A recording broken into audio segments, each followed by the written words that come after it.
I told my father the other night that the insurance I really want to get for him and me is called corporate-owned life insurance. C-O-L-I, coli, like an E. coli. How fitting. With or without your consent, your employer is permitted by law to take out life insurance on you. It can, in fact, take out life insurance on everybody who works for it. Who gets the money when you all die? Your employer does. Dad pointed out that theoretically this would give them motivation to kill you. That, of course, would be for the same reason as Michael Moore points out in his new movie, Capitalism, a Love Story, that you can't buy fire insurance on the house of the guy who lives next door to you. Golly gee, that's right, suddenly you'd have a motive to burn down his house, and the world is already too much like that symbolically to make it a little bit like that in reality. No, it's really unlikely that even the most evil corporation would think of killing you to get a payout from the coli insurance plan. It exists for much more mundane and passive reasons. You're going to die anyway, and the tax laws of this country are such that if your company has 100,000 employees, it can take out small, whole life policies on everybody and just let the actuarial tables do the work for it. $10,000 here, $20,000 there, maybe $50,000 back here, and all of it is tax exempt. Oh, and your employer can borrow the money to pay the premiums on the secret insurance it has on you. And the interest on that loan is tax deductible. And your employer can, in essence, overpay the premium it has on you and your fellow drones. And the extra money in the kitty is called cash value. And it can be stuck into a pension benefit plan or other product of the mad, mad world of accounting. And cash value is also tax deferred. It can be returned to your employer later as a tax-free loan.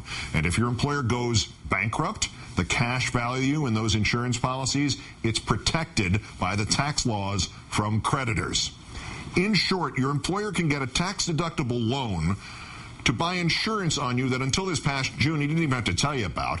And the money is first tax-deferred, and then tax-free, and then when you die, the payoff it gets is tax-exempt. And when the company dies, the boss still gets to keep the money anyway from the creditors, even if somehow you, the guy on whom your boss has surreptitiously taken an insurance policy, you happen to be one of the creditors.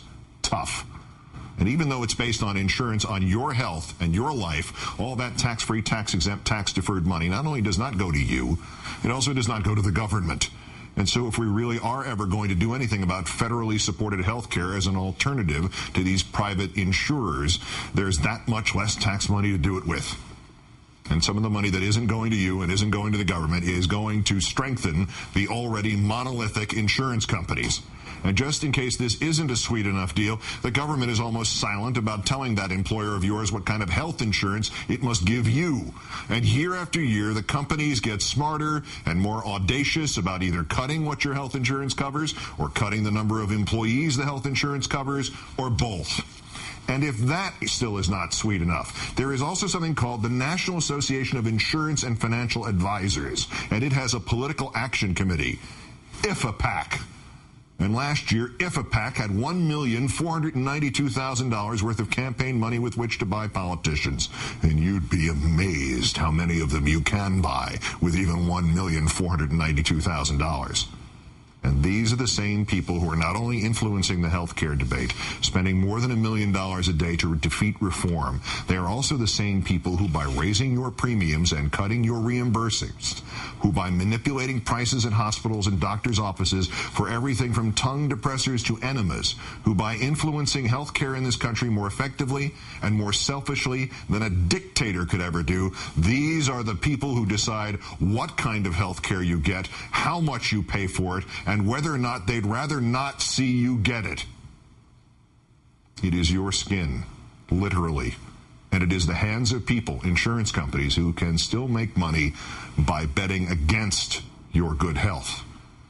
There's only one comfort here, and it is cold indeed. Profit while you can, insurers. Sickness and death wait not just for your customer, they also wait for you, and they are double parked. The doctor who treats you and the pharmacist who makes you pay through your nose are not your enemies in this. It proves they are as much victims as you and I are. And the time has come to realign this battle here so that it is not just us versus the entire medical and healthcare establishment. It is us and the doctors and the nurses and the pharmacists and maybe even some of the hospitals against the real enemy, the insurance companies. The insurance companies who are right now at war against America. That's where I'll pick it up when this special comment continues.